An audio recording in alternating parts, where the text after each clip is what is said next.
Saudara-saudara hadirin yang berbahagia,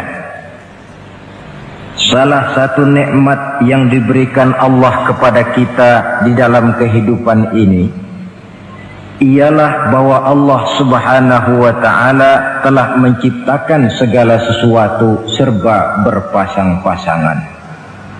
Dalam surah Yasin ayat 36 dijelaskan, Subhanallazi khalaqal azwaja kullaha mimma tumbitul ard wa min anfusihim wa mimma la ya'lamun. Maha suci Allah yang telah menciptakan segala sesuatu itu serba berpasang-pasangan, dari apa yang tumbuh di permukaan bumi, apa yang ada di dalam diri mereka sendiri, dan apa-apa yang mereka tidak mengetahuinya. Demikianlah kita lihat siang berhadapan dengan malam, benar berhadapan dengan salah, dan laki-laki berhadapan dengan perempuan. Setelah Allah menciptakan segala sesuatu itu serba berpasang-pasangan, maka Allah menetapkan aturan permainan yang mengatur seluruh kehidupan makhluk yang serba berpasang-pasangan itu.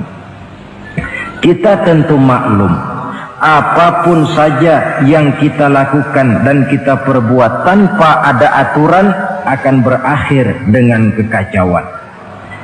Cobalah kita bikin satu sekolah, buka satu sekolah, tidak usah pakai aturan, tentu kacau. Bikin organisasi tanpa memakai aturan, tentu kacau. Demikian daripada kehidupan ini, kalau tanpa ada aturan, tentu kekacauan yang akan timbul. Allah pencipta manusia. Allah tahu benar kemampuan maksimal manusia. Oleh sebab itu, aturan permainan yang diturunkan Allah tentu sesuai benar untuk manusia. Satu contoh kecil, pabrik mobil di Jerman bikin mobil namanya Mercy.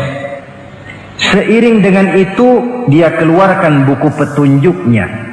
Mobil ini namanya Mercy, kecepatan maksimal sekian ratus kilometer per jam, daya angkut maksimal sekian ratus kilogram. Kalau rusak memperbaikinya begini, onderdilnya pun ini. Karena pabriknya yang membuat mobil, lalu pabriknya pula yang mengeluarkan buku petunjuk, sudah tentu buku petunjuk itu sesuai benar dengan mobilnya. Dan tidak bisa kita punya mobil Mercy rusak lalu kita perbaiki dengan menggunakan buku petunjuk yang dikeluarkan oleh pabrik mobil Toyota misalnya. Jelas mobil bukan tambah baik, malah makin hancur tidak karu-karuan. Kalau manusia menginginkan satu hidup yang baik, tidak ada pilihan lain, dia harus memakai aturan yang diturunkan oleh yang bikin manusia. Dan aturan itu telah turun dalam bentuk agama Islam yang kita cintai ini. Manusia laki-laki dihiasi dengan perasaan senang cinta kepada perempuan. Itu biasa, normal, wajar.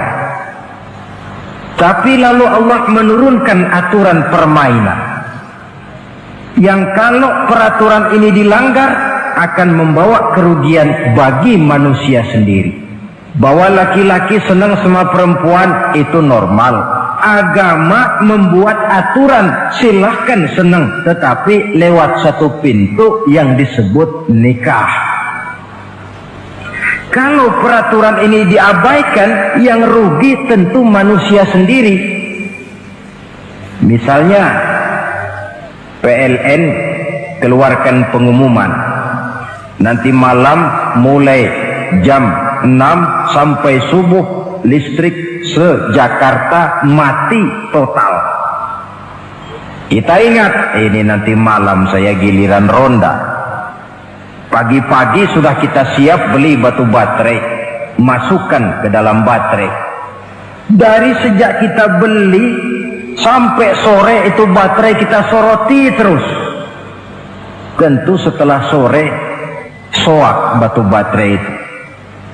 Datang malam berangkat kita ronda, Kalau disoroti lagi kan baterainya sudah nggak terang lagi, sudah sewak. Sebab apa? Belum waktunya sudah disoroti terus. Sekarang kalau ada orang belum masuk pintu pernikahan, nafsu seksualnya diobral terus. Itu kan sama juga belum datang malam, baterainya sudah disoroti terus. Nanti masuk pernikahan, soak. Berhadapan dengan istrinya, barangkali sudah nggak bisa apa-apa, cuma nyengir saja. Yang rugi manusia sendiri. Itulah sebabnya Allah lalu mengatur bahwa laki senang sama perempuan lewat satu pintu yang disebut dengan nikah. Maka pada pertemuan kali ini kita akan bicara tentang nikah dalam Islam. Saya bagi kepada 3 masalah pokok saja. Pertama, pengertian dan kedudukan nikah menurut Islam. Yang kedua, motivasi pernikahan. Karena apa orang itu seharusnya melakukan nikah. Dan yang ketiga, membina rumah tangga bahagia menurut contoh Rasulullah Sallallahu Alaihi Wasallam. Hadirin yang saya hormati, kita mulai dengan yang pertama, pengertian nikah. Dalam kehidupan sehari-hari ada 2 kata yang sering kita gunakan, kawin dan nikah. Kalimat kawin kelihatannya dipergunakan oleh semua makhluk hidup. Lain dengan nikah, ini hanya digunakan khusus untuk manusia muslim. Makanya kita sering dengar orang bilang kucing kawin, ayam kawin, kambing kawin, dan belum pernah kita dengar ada ayam nikah atau kucing nikah. Sebab apa? Nikah ini cuma dipakai oleh makhluk bernama manusia yang muslim. Apa pengertian nikah? Seorang tokoh, Abi Yahya Zakaria Al-Ansari, di dalam kitab Fathul Wahhabnya menjelaskan, an-nikahu aqdun yatadammanu ibahatal wat'i bilafzi inkahin au nahwihi. Nikah adalah akad, yaitu ijab dan qabul, yang akad ini menjamin dibolehkannya pergaulan bebas antara laki-laki dan perempuan. Jadi kalau sementara anak muda kita beranggapan bagaimana Islam ini kolot, masa laki-laki tidak boleh bergaul dengan perempuan, itu anggapan salah. Islam bukan saja tidak melarang, malah menganjurkan laki-laki bergaul dengan perempuan sebebas-bebasnya, sepanjang pergaulan itu bisa dipertanggungjawabkan, baik menurut hukum negara, lebih-lebih menurut hukum agama. Coba orang kalau sudah akad, sudah ijab kabul, ada saksi, ada wali, selesai itu dia masuk ke dalam kamar berdua, bergaul di situ sebebas-bebasnya, itu saya kira 100% halal. Tidak perlu lagi orang curiga, tidak perlu lagi sembunyi-sembunyi. Kenapa? Ini bentuk pergaulan yang bisa dipertanggungjawabkan. Kalau tidak, dengan dalih new morality, kebudayaan modern, lalu melakukan yang disebut free love, free sex, common living, hidup bersama tanpa nikah alias kumpul kebo.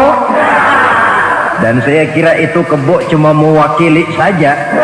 Artinya begitulah kalau binatang itu kumpul. Sebab kumpul kucing pun saya kira begitu, kumpul ayam pun begitu. Kebo cuma mewakili binatang dalam kalimat itu. Tengoklah berapa banyak sudah bayi-bayi yang lahir ke dunia ini tanpa tahu kemana dia harus memanggil bapak. Berapa banyak gadis-gadis bergelimpangan jadi korban dari orang-orang yang tidak bertanggung jawab.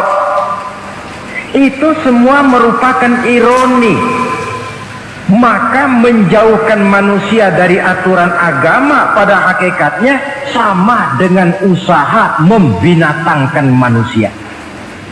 Bahkan kalau manusia sudah jauh dari aturan agama, sanggup berbuat lebih buas daripada binatang. Kita tahu yang namanya bajing itu makanannya cuma kelapa, tapi bajingan itu bukan cuma kelapa, kabel telepon doyan kok bajingan itu. Jauh lebih buas daripada yang namanya binatang. Maka agama ini mengatur agar manusia sebagai makhluk yang mulia hidup secara mulia. Jangan manusia kita ini, binatang saja. Kalau saudara ada yang punya kucing di rumah, saudara taruh di depannya, saudara sendiri yang langsung kasih ikan di piring, kasih kucing. Aduh, dia akan makan dengan tenang, nikmat, lahap, tidak nengok kiri, tengok kanan. Kenapa? Dia yakin betul yang dia makan itu sudah resmi, sah. Sebab apa? Tuan rumah yang kasih. Tapi kalau si kucing ngambil sendiri di dapur, mencuri dia, setelah dapat dia bawa lari, makan pun tidak tenang. Kenapa? Mesti nengok kiri, nengok kanan. Rupanya instingnya pun bekerja. Ini bukan hak saya mencuri.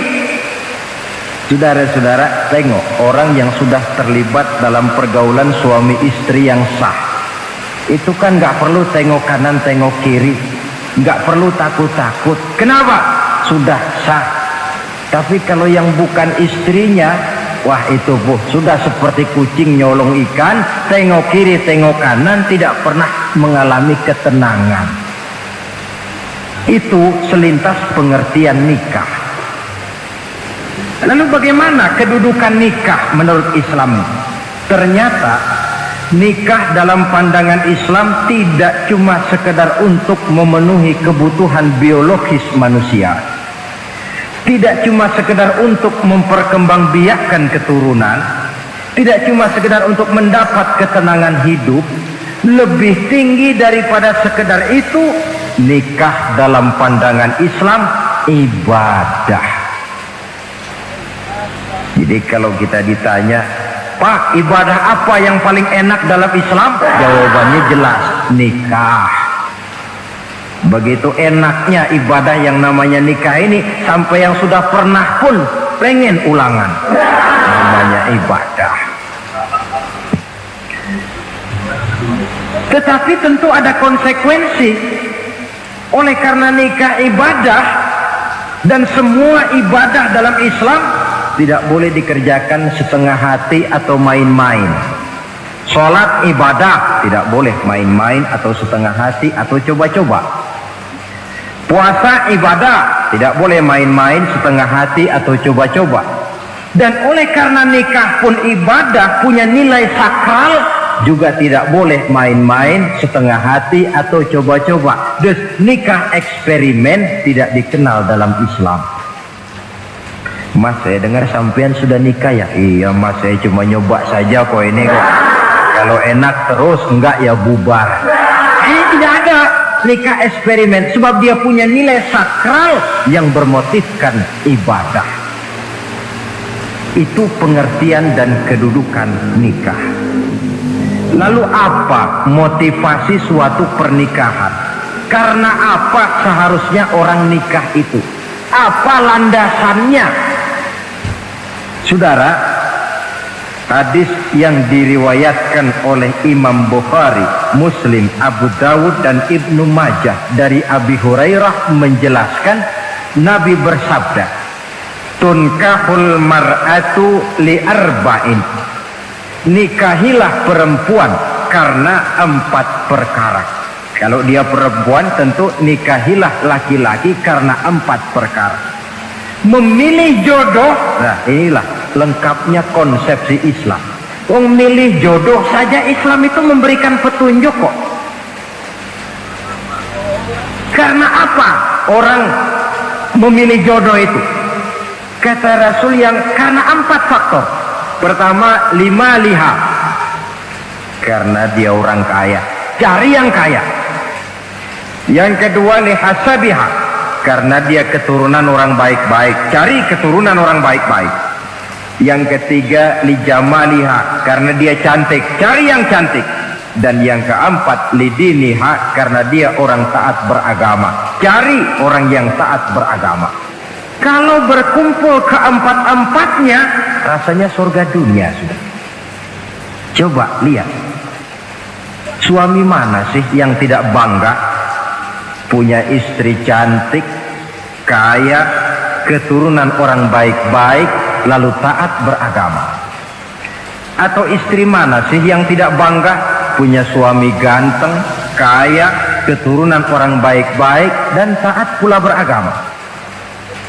Tapi kan terus terang, yang kumpul keempat-empatnya kan boleh dibilang jenis makhluk langka.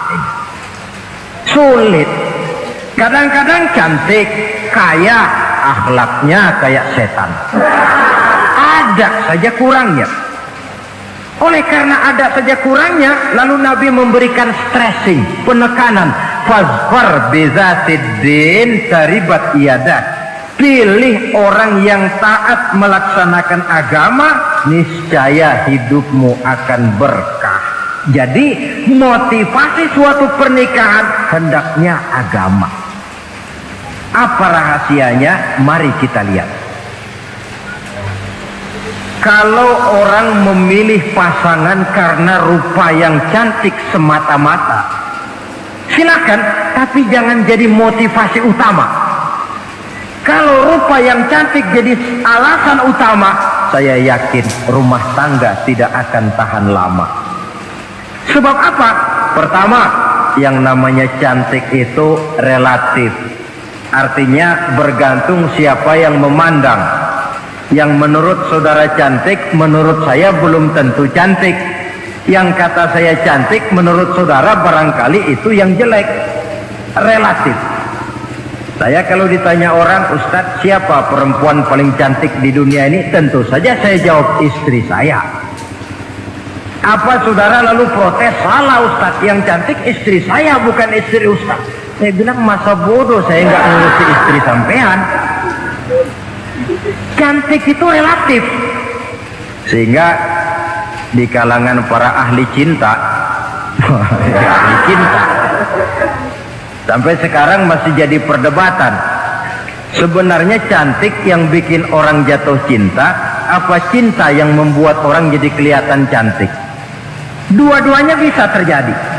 Mungkin karena cantik orang jatuh cinta, dan bisa juga karena sudah kadung cinta orang kelihatannya jadi cantik. Tapi yang jelas cantik relatif. Yang relatif tidak bisa dijadikan sandaran utama. Yang kedua, yang namanya cantik itu temporer, artinya berubah oleh pergeseran masa dan pertukaran waktu.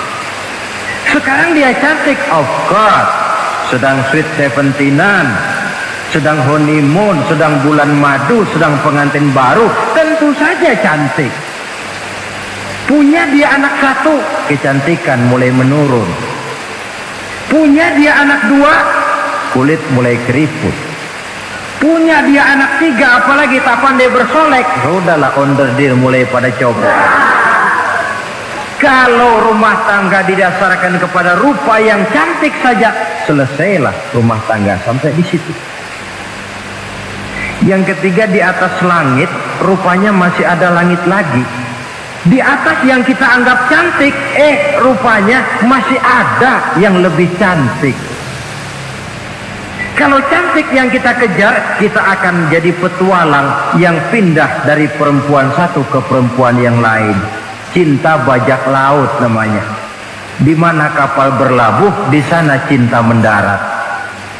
Saudara hadirin yang saya hormati, padahal sate dengan singkong itu kan bedanya cuma di tenggorokan. Kalau sudah masuk ke dalam perut, kenyangnya barangkali sama. Malah barangkali besok pagi kalau keluar lebih tidak enak baunya sate itu daripada singkong. Makanya orang kalau sudah nikah oleh Nabi dipesan, apabila kamu di jalan melihat perempuan yang membuat kamu kagum, cepat-cepatlah pulang ke rumah. Sebab apa? Sebab yang perempuan cantik di jalan kau lihat itu punya, istrimu juga di rumah punya. Gak percaya cobalah pulang, akurin, sama itu. Silahkan cari yang cantik, tapi jangan dijadikan motivasi utama. Yang kedua, kalau perkawinan pernikahan cuma karena harta, silahkan cari yang kaya. Tapi kan harta itu, kata Imamul Ghazali, al-mal zillun zail, harta bagaikan bayangan. Sore di sebelah barat, tengah hari di tengah, sore pindah ke sebelah timur. Hari ini dia kaya, besok dia bangkrut, roda itu berputar. Kalau harta dijadikan pilihan utama, boleh jadi dalam hidup berumah tangga ada pepatah, ada uang abang disayang, tidak ada uang abang melayang. Artinya pun rumah tangga tidak akan tahan lama. Yang ketiga, kalau karena keturunan, persilahkan cari keturunan yang baik-baik. Namun toh pada akhirnya orang diajarkan bahwa kita ini mau besar atau tidak, bukan dengan jalan menyempeng kepada kebesaran orang lain, tetapi ditentukan oleh kepribadian kita sendiri. Sekarang kalau karena agama, Nabi berikan penekanan fazfar bizatid din taribat yadak. Pilih orang yang taat beragama, niscaya hidupmu akan beruntung. Apa rahasianya? Tidak lain rumah tangga Rasulullah Sallallahu Alaihi Wasallam. Yang ini artinya kita sudah masuk kepada bagian ketiga, bagaimana membina rumah tangga bahagia menurut contoh baginda Nabi. Saudara, bagaimana sih rumah tangga Rasul itu? Kelihatan dari dua ucapannya, pendek, singkat, tapi punya pengertian filosofis yang mendalam. Dua kalimat saja beliau bilang tentang rumah tangganya, yaitu baiti jannati, rumah tanggaku laksana surga bagiku. Bayangkan kalau seorang suami sudah mampu berkata macam begitu, bahagia hidupnya. Ini barangkali tantangan buat kita semua. Mampukah kita di rumah tangga berkata semacam perkataan beliau tadi? Baiti jannati, rumah tanggaku laksana surga bagiku. Padahal dari sejarah kita baca, Rasul itu rumahnya kecil, tidurnya di atas pelepah daun korma, sampai berbekas di pipinya. Sarapan paginya seteguk zam-zam, sepotong roti, kadang-kadang 3 butir korma. Tempat tidurnya bukan alga spring bed atau Dunlopillow macam kita punya. Di rumahnya tidak ada mebel spaghetti model yang lagi ngetop-ngetopnya. Entar di tengah rumah macam itu, beliau sanggup berkata, baiti jannati. Kenapa kita yang hidup di zaman di mana fasilitas mestinya lebih menunjang, kok malah banyak yang berkata sebaliknya? Baiti nari, rumah tanggaku laksana neraka bagiku. Padahal dilihat dari segi materi, rumahnya bertingkat, mobilnya serba berkilat, uangnya banyak berlipat-lipat, istri pun cantik memikat, kadangkala boleh jadi jumlahnya 4. Tapi tiap hari kiamat. Kenapa ini? Marilah kita lihat. Ternyata rumah tangga Rasul itu motivasinya tidak lain agama. Agama menuntun suami dan istri masing-masing untuk tahu kewajiban dan tahu haknya. Kalau kewajiban sudah dilaksanakan, lalu hak diberikan, akan timbul pengertian, understanding. Kalau sudah ada saling pengertian, akan timbul ketenangan, feeling of security. Dan ketenangan tangga utama untuk mencapai yang disebut bahagia. Itu sebabnya hakikatnya membicarakan rumah tangga yang berdasarkan agama tidak lain adalah bagaimana seharusnya seorang suami melaksanakan kewajibannya dan seorang istri melaksanakan tugasnya. Artinya kewajiban suami itu apa? Kewajiban istri itu apa? Kewajiban istri hak suami, kewajiban suami hak untuk istrinya menurut tuntunan dan tuntutan agama. Saudara hadirin, menurut hadis riwayat Abu Dawud dari Muawiyah bin Haidah, satu hari Rasul ditanya, "Ya Rasul, apa sih hak istri-istri kami ini? Artinya kewajiban kami sebagai suami ini apa?" Rasul menjawab, pertama, an tat'amaha iza ta'imta, kau beri istrimu makan sebagaimana engkau makan. Saudara hadirin, tetapi seorang istri pun kalau sudah diberikan nafkah oleh suaminya untuk mengatur makanan, dia harus pandai mengaturnya dengan sebaik-baiknya. Menu yang teratur, gizi yang lengkap, dan saya kira yang namanya 4 sehat 5 sempurna itu kan tidak berarti bahwa hidup ini harus serba mewah, tidak. Yang penting ada variasi sehingga tidak merangsang suami untuk makan di luar. Jangan misalnya tahu suaminya senang jengkol lalu tiap hari saja jengkol, itu kan bisa kejengkolan suami.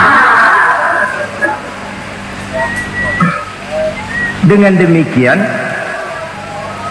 masalah yang kelihatannya sepele tetapi yang sebenarnya bisa menjaga keharmonisan atau malah keretakan rumah tangga harus kita perhatikan dengan sebaik-baiknya.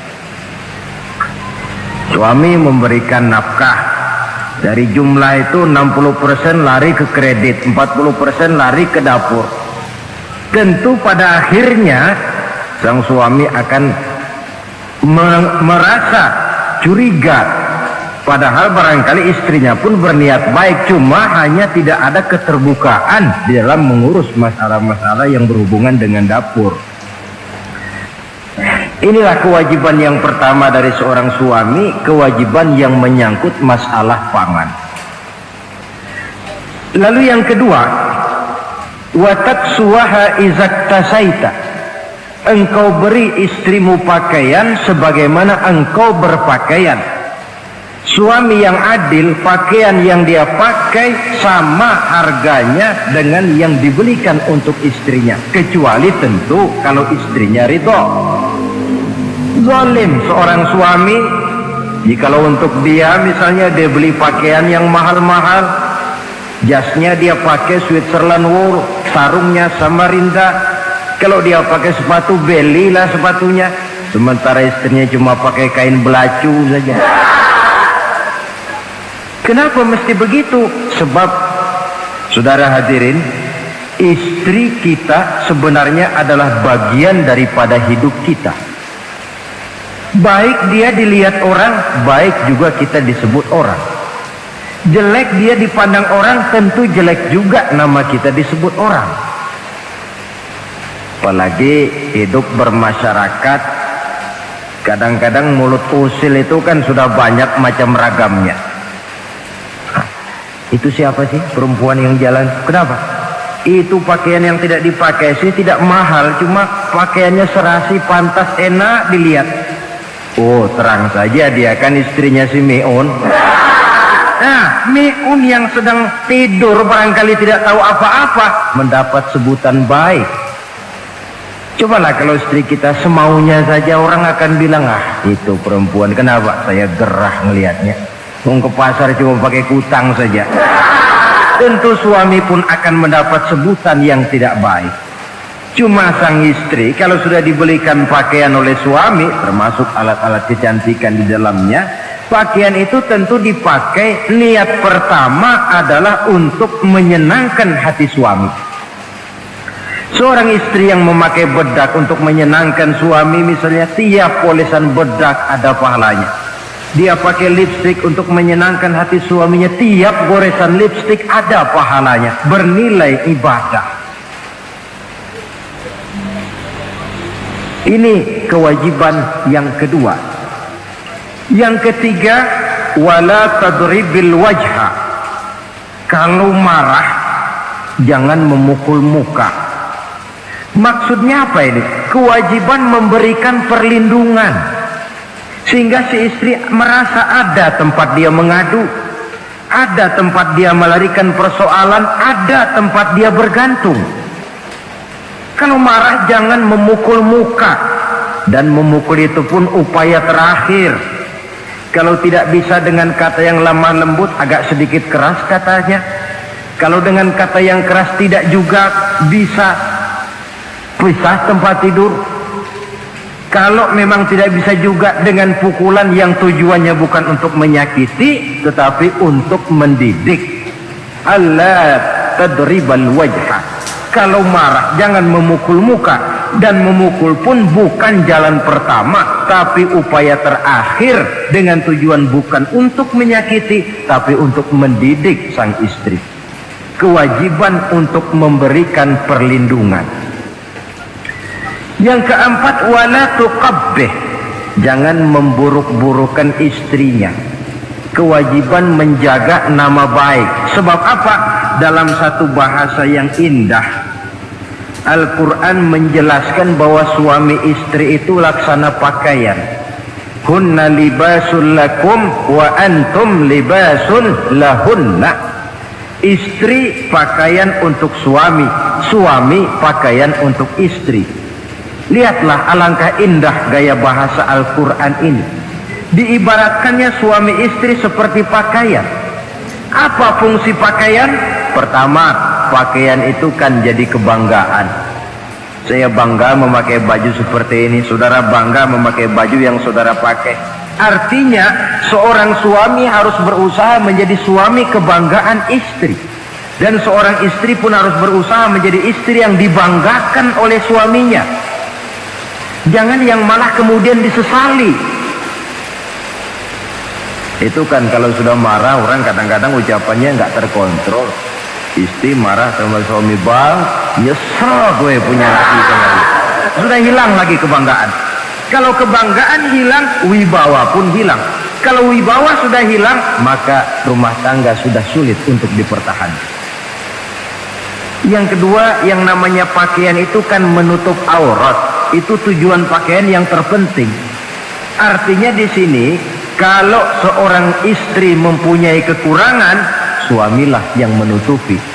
Kalau seorang suami mempunyai kekurangan, istri juga harus berusaha menutupi.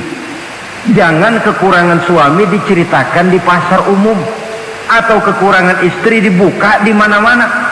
Itu namanya suami istri tidak berfungsi sebagai pakaian, malah justru saling membuka aurat masing-masing. Iyalah kadang-kadang penyakit ini.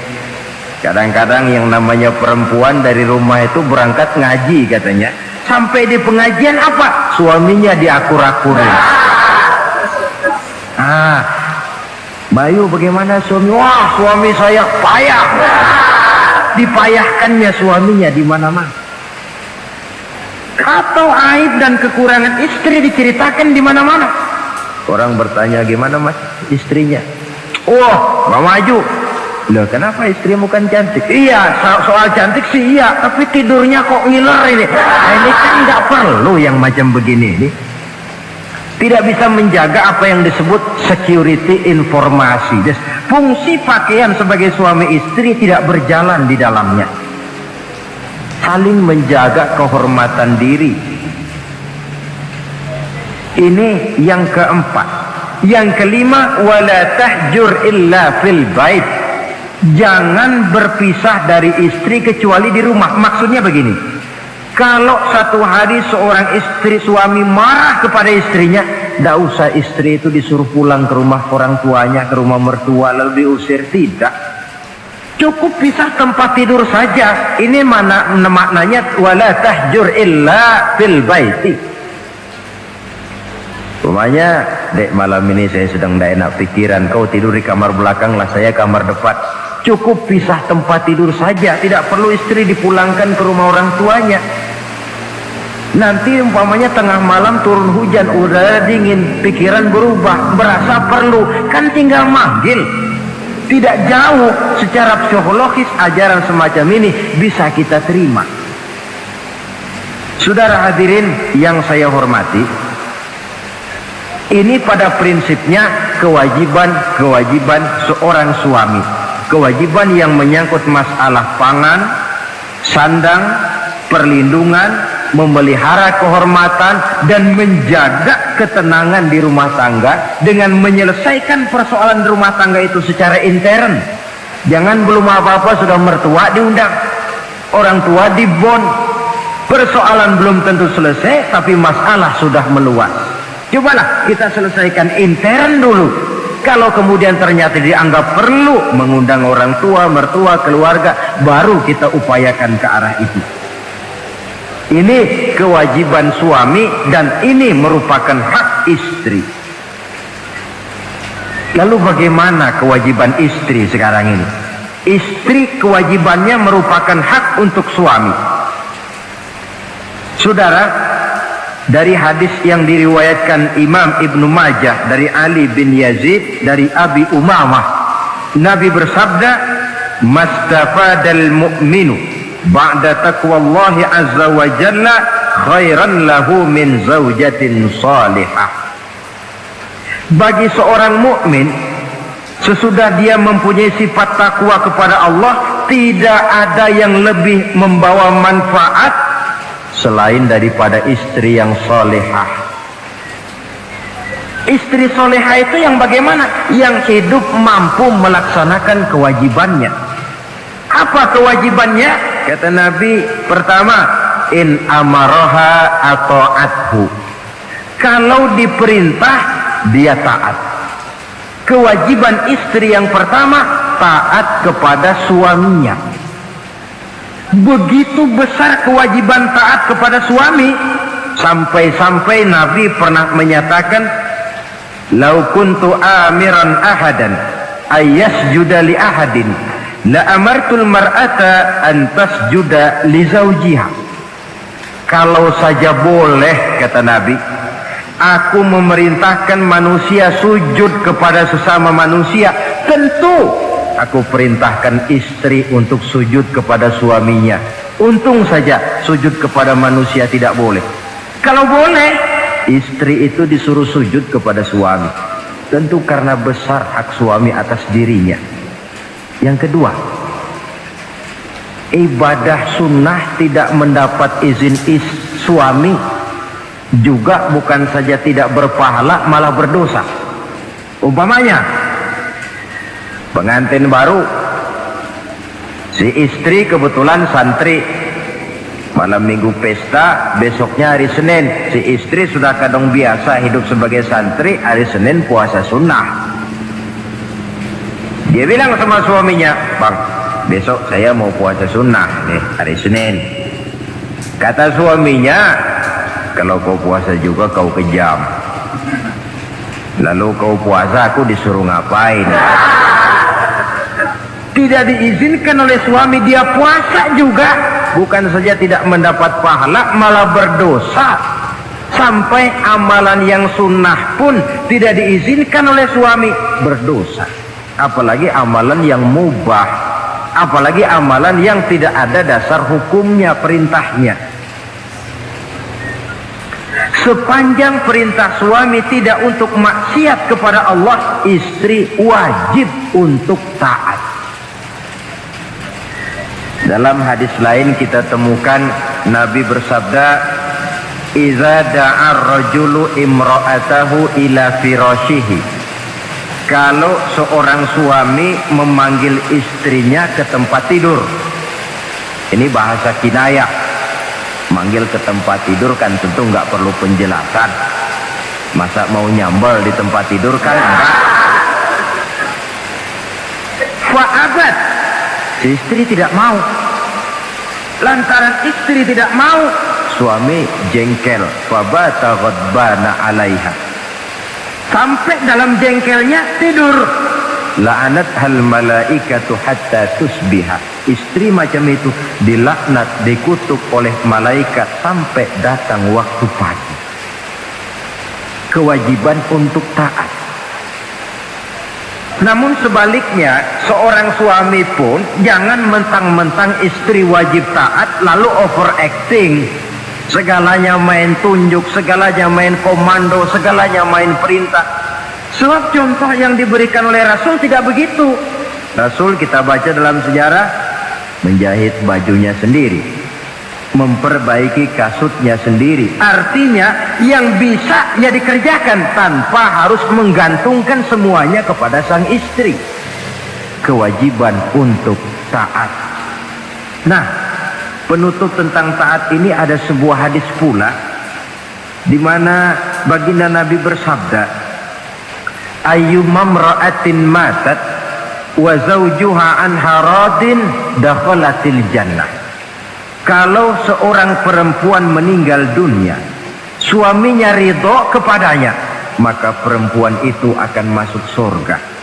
Artinya kalau seorang istri meninggal, ya dia tukang ngaji, ya tukang sholat, ya suka puasa, ya gemar sedekah, tapi meninggal suaminya tidak ridho, pintu surga belum dibukakan sampai suaminya ridho kepadanya. Ini menggambarkan tentang besarnya kewajiban taat seorang istri kepada suaminya. Ini kewajiban pertama. Lalu kewajiban yang kedua, kata Nabi, wa in nazara ilaiha sarrathu. Kalau dipandang oleh suaminya, dia pandai menggembirakan, menyenangkan hati suaminya. Menjadi istri yang pandai menyenangkan hati suami. Siapa contohnya? Kita lihat misalnya istri Nabi, diantaranya Sayyidatuna Khadijah radhiyallahu anha. Ketika Nabi pertama kali menerima wahyu berhadapan dengan malaikat Jibril, beliau kembali ke rumah dengan tubuh gemetar. Setibanya di rumah beliau berkata, "Zammiluni ya Khadijah." Khadijah, selimuti saya. Kenapa bang? Barusan datang malaikat Jibril, dia katakan begini-begini, saya khawatir Khadijah. Khadijah tahu suaminya sedang gelisah. Sebagai istri yang bijak beliau tampil, apa katanya? Kalla ma yukhzikallahu abada. Tidak apa-apa bang, jangan khawatir, Allah tidak akan menyusahkan abang buat selamanya. Ini istri yang pandai menyenangkan hati suami. Suami pulang dagang dari pasar, rugi. Istri tampil, itulah bang romantikanya dagang. Masa selamanya saja, untung sekali-sekali lah rugi. Si suami kan tidak terlalu pusing kepalanya. Jangan sudah di pasar rugi, sampai rumah istri pidato, peletar-peletor macam petasan. Dasar suami goblok, dagang saja rugi. Sudahlah di pasar rugi, sampai ke rumah digoblok-goblokin. Itu nanti suami kan bisa kena penyakit yang disebut broken home. Penyakit nggak betah di rumah. Seorang istri kalau suami sudah kena penyakit tidak betah di rumah, itu mesti siap-siap mental untuk dimadu. Nah, jadi kalau tidak dimadu bagaimana? Berusaha bikin betah suami di rumah. Suami pulang kantor jam 2, setengah 2 dandan, kalau perlu setel habis. Kalau perlu kelihatan suami akan datang, bukakan pintu, sambut dengan senyum. Apalagi kalau senyumnya Pepsodent. Saya kira suami bagaimanapun lelahnya, peras keringat, banting tulang, pulang mencari nafkah, kalau kembali di rumah disambut dengan senyum, hilang capeknya. Tapi bayangkan, sudahlah di kantor capek, peras keringat, banting tulang, sampai pula di rumah yang nyambut cuka sama kukusan. Udah asem, monyong. Suami mana yang kerasan tinggal di rumah? Menjadi istri yang pandai menggembirakan, menyenangkan hati suaminya.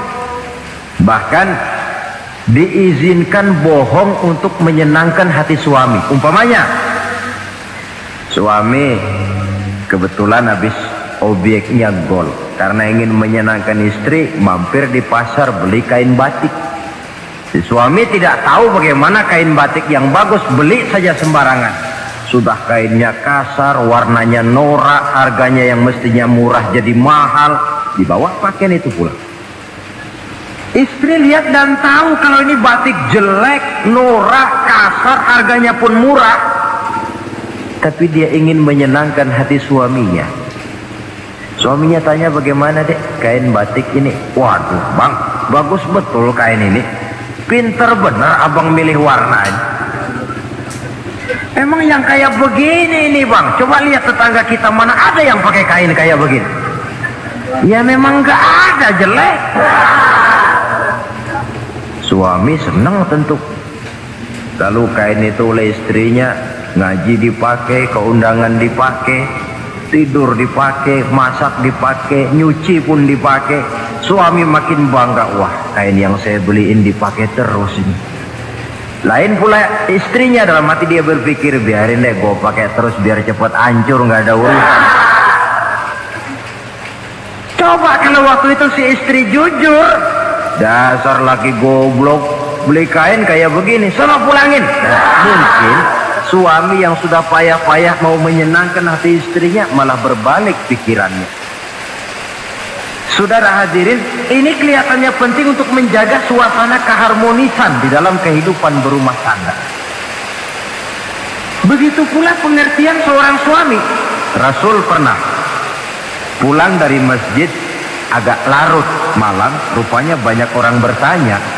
Ketuk pintu, assalamualaikum, sampai 3 kali tidak dibukakan pintu. Rupanya Aisyah lelap benar tidurnya. Rasul sadar beliau pulang kemalaman dan tahu istrinya capek bekerja di waktu siang. Ashraful anbiya wal mursalin ini menghormati istrinya. Salam 3 kali tak dibukakan pintu, bukan marah, malah gelar sorban di depan pintu. Di situ beliau tidur. Tengah malam Aisyah mau sholat, buka pintu, terkejut lihat suaminya tidur di depan pintu. Dibangunkan. Begitu dibangunkan, Rasul lebih dahulu berkata, Aisyah, maafkan saya pulang terlambat memang sebab banyak yang bertanya di masjid. Sudahlah tidur di depan pintu, begitu dibukakan beliau dulu yang minta maaf. Sulit jadi suami semacam ini. Yang enak kalau sudah nggak dibukain pintu, istri kepulesan, lalu sekali buka pintu kan yang enak kita tunjuk jidatnya, lo tidur kayak tembok ya. Saudara hadirin, menjadi istri yang pandai menyenangkan hati suaminya, sebab tidak ada seorang suami bisa sukses baik di medan tugas, di masyarakat, di kantor, di toko, di tempat manapun kalau tidak ditunjang oleh peran serta dari para istrinya. Karena itulah perempuan walaupun peranannya tidak begitu kelihatan, sebenarnya sangat menentukan.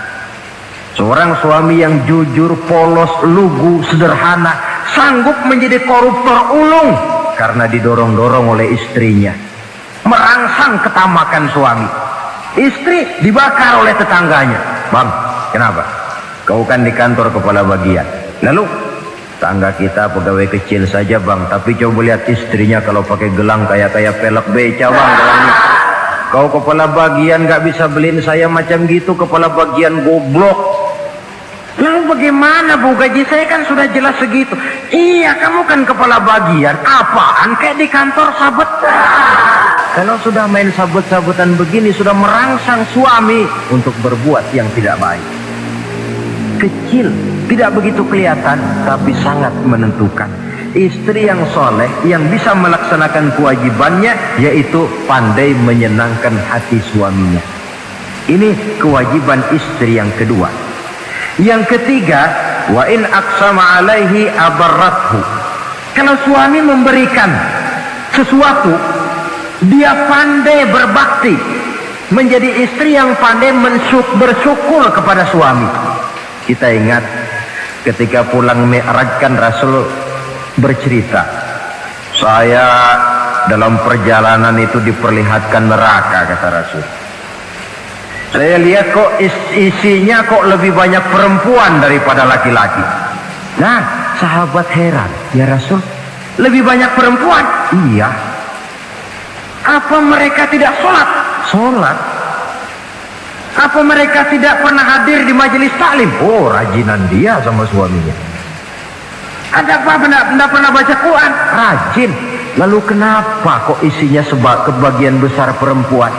Rasul menjawab, hunna yakfurnal asir. Mereka umumnya tidak pandai bersyukur kepada suaminya. Hujan panas setahun dibalas dengan hujan sehari. Kalau suaminya sedikit salah, sudah kehilangan pertimbangan, tertutup seluruh kebaikannya, yang kelihatan cuma salahnya saja. Maka sebaiknya di dalam hidup berumah tangga, baik suami maupun istri itu masing-masing sedia timbangan. Kalau satu saat suami salah, istri ambil timbangan. Timbang, suami saya salahnya ini, jasanya ini. Bertahun-tahun dia hidup mencari nafkah buat saya, membelikan pakaian untuk saya, mencarikan makan untuk saya. Salahnya ini. Timbang mana lebih banyak salahnya atau benarnya. Dengan demikian kita akan bisa menghasilkan keputusan objektif. Giliran istri yang salah, suami yang ambil timbangan, ukur mana lebih banyak baiknya atau salahnya. Kalau tiap kita masing-masing punya timbangan, insya Allah nilai-nilai objektif dari suatu pertimbangan akan bisa kita temukan dalam mengambil keputusan. Istri yang pandai berbakti membalas budi daripada suaminya. Kewajiban yang keempat dari seorang istri, wa in ghaba anhu nasahathu fi nafsiha wa malihi. Kalau suami tidak ada di rumah, dia pandai menjaga kehormatan dirinya dan pandai menjaga harta suaminya. Tidak mencari kesempatan dalam kesempitan. Suami lembur, istri ngompreng. Dan pandai menjaga harta suaminya. Nah, coba lihat. Kalau seorang suami ada uang di kantongnya 100 rupiah. Ada tukang minta pengemis, istri ambilkan saja tanpa izin suaminya uang di kantong suami 100. Dia sedekahkan. Niatnya tentu baik. Si istri dapat dosa, si suami dapat pahala. Perbuatan sedekahnya itu betul, tapi mengambil uang tanpa izin suami itu yang salah. Dan ternyata salah itu lebih besar daripada pahala yang dia lakukan lantaran bersedekah itu. Kalau ini terwujud, maka suasana saling mempercayai akan tumbuh. Kalau sudah saling mempercayai, rasanya akan terwujud kedamaian dan ketenangan. Suami meninggalkan rumah dengan perasaan tenang, istri pun melepas suami dengan perasaan damai, tanpa was-was, tanpa curiga, dan sebagainya. Dan ini modal yang paling utama mewujudkan saling kepercayaan dalam membina hidup bahagia. Saudara, jadi dengan demikian, kewajiban suami dan kewajiban istri yang merupakan bagian tidak terpisahkan dari bagaimana membina rumah tangga berdasarkan tuntunan agama, merupakan hal yang dicontohkan oleh Nabi kita Muhammad sallallahu alaihi wasallam. Dengan satu kesimpulan, rumah tangga Nabi bahagia karena rumah tangga itu disinari oleh ajaran-ajaran agama. Sehingga timbul saling pengertian membawa kepada ketenangan, dan ketenangan sesungguhnya tangga utama mencapai rumah tangga bahagia. Tanpa materi orang memang sulit untuk bahagia, tapi materi semata-mata bukan merupakan jaminan bahwa orang akan hidup bahagia. Banyak isak tangis berbunyi di rumah-rumah mewah, dan banyak sendak gurau, tawa dan canda, tawa lerai di rumah-rumah sederhana. Artinya suka dan duka, sedih dan gembira, susah dan bahagia bisa ada di gubuk reot dan bisa juga ada di rumah mewah. Ternyata bukan harta semata-mata yang menopang dan menjamin hidup itu akan bahagia, tapi satu rumah tangga yang dipancari oleh sinar agama di bawah naungan ridho dari Allah Subhanahu wa taala. Si istri taat melaksanakan ajaran agama, suami taat, lalu anak-anak pun hidup dalam suasana yang religius. Dari sana tumbuh pancaran sinar keagamaan. Irama agama mengalun dalam kehidupan rumah tangga kita. Berfungsilah dengan demikian rumah tangga sebagai tempat di mana kita mengamalkan ajaran agama kita. Alangkah nikmat satu rumah tangga.